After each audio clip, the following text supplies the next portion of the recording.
Okay, I just want to talk to you about the skills of these two surfers, Harry and Lockie. They're at the development stage of surfing, and I'll just show you some of their skills right now. You can see they're right there, just learning how to do the basic skills in surfing, and having problems with generating speed, having problems with bending their body, having problems with making decisions when catching waves,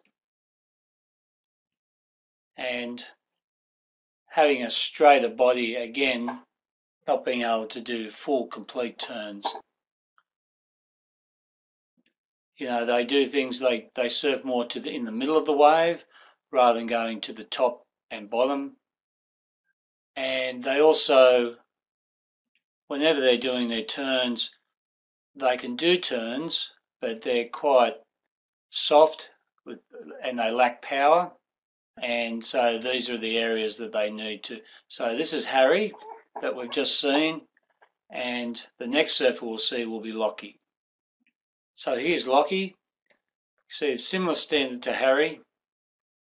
So they're doing half turns, having problems generating speed, and also typical of this generation or this level is going through the wave, not hitting the top or bottom, and then coming to the finishing maneuver and falling off or falling backwards. Okay, so the areas that Harry and Lockie need to work on are these ones here, just like, so generating speed at takeoff and learning the skill of getting to your feet fast, up, straightening the body and lifting both arms in the direction where they want to go. And you can see actually when they do that, when it's done correctly, you can see the board really jumps up and responds to the lifting and straightening of the body. The second thing they need to do is on their backhand, they need to learn how to bend their body and also lift their arm up high above their head as they come out of the turn, especially if they're going to do vertical turns.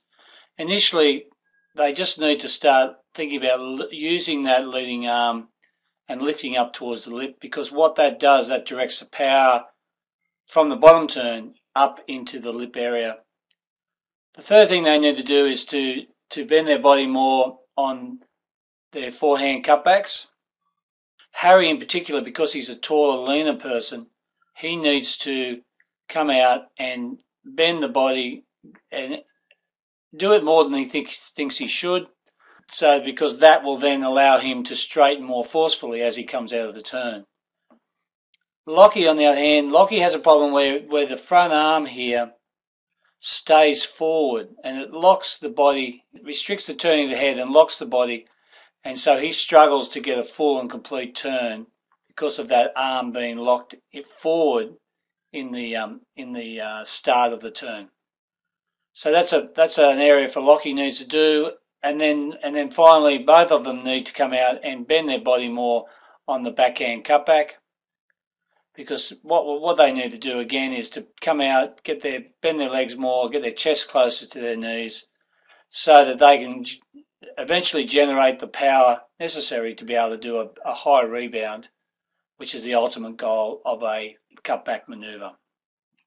The other area that needs to be thought about is to do practicing jumping up to their feet fast. Both of them are a little bit slow in their standing action. And so the ideal is that when they jump up, that when their feet hit the board together, at that point the hands should be lifting off. And the reason we want that is as soon as the hands are in the air, then the body's balance mechanisms come into play, and they're going to get a better ride or a better standing action, a fast standing action when they do that.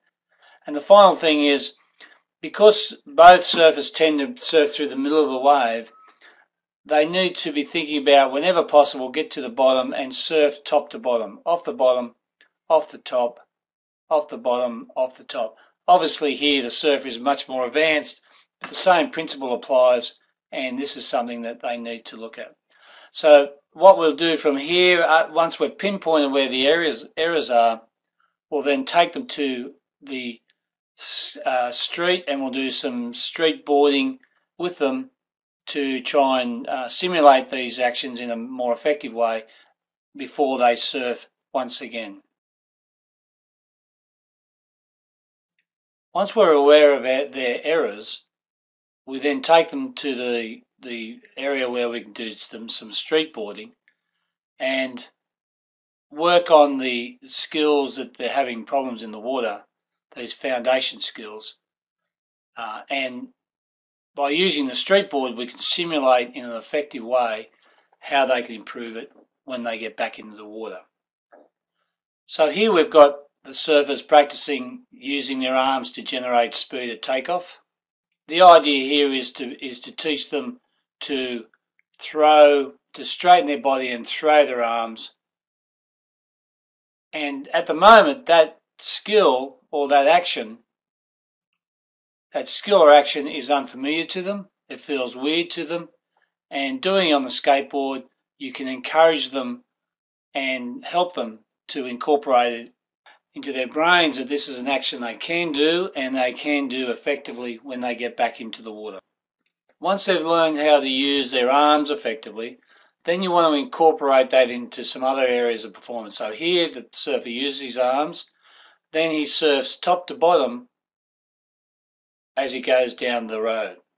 So that's simulating him getting their speed initially and then surfing top to bottom, off the top, when they get back to the ocean. Another area of performance we can do with the streetboard is the cutback, and you can see here this is Harry doing his cutback. If we take that back again, the thing we've got to do with Harry is that we want to get him to bend his body more, and so at the start of the turn get into a good set position to bend his body. When we have a look at Lockie, the thing about Lockie was that we wanted him to get into a different arm position. So in the surf, his arm position was more like this, in front of his knee, in front of his thigh.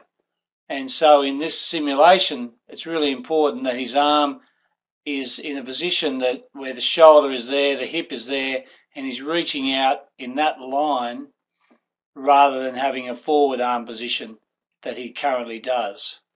So we can simulate these two areas, the improved bending of the body here to what he does in the surf, and the better arm position just here, so that he doesn't have the restriction or the locking of the head at the start of the cutback.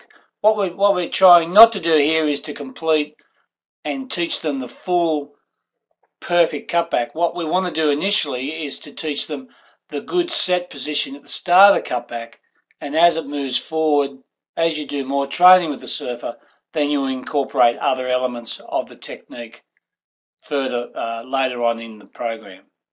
One area they do struggle with, especially if they haven't got it, is this lifting of the arm on the backhand. You see here the arm sort of goes up, but it's not perfect.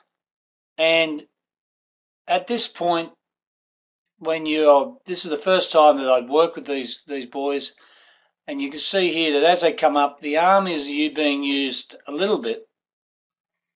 And I know from experience that if they just getting the hang of using the arm so it does lift up rather than not lifting up at all, that's a successful session using the streetboards. Because at the moment we're just getting a feel for changing the movements of the body, and the streetboard is very, very good for doing that activity.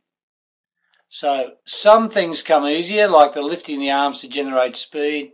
Some things come harder, like the lifting the arm on the backhand to direct the power to the top of the wave. And you just have to be patient with young surfers, or when making changes. You want to just have little changes, and that's a successful outcome to try and move back into the surf with those little changes in place. When doing the streetboard sessions, it's good at the end of the session to do a combination drill. And in this case, you can see the surfer throws the arms to get speed, drops to the bottom to do a bottom turn, and then comes up and then does a cutback with good arm position here for this particular, for Lockie, to try and simulate what actually happens in the serve. So if we go back here again, the 3 or 4 things that we played around with or worked on was we wanted to generate horizontal speed by lifting the arms. We wanted them to surf top to bottom by going to the bottom and using the entire wave face. And a key thing is for them to do have a better starting position at the start of the cutback. And if they can do those 3 things at the end of the session, in this case, well, then that's a very, very effective session. And the other thing is, with the streetboards, it's an enjoyable session because the surfers enjoy using the streetboard as an effective training tool.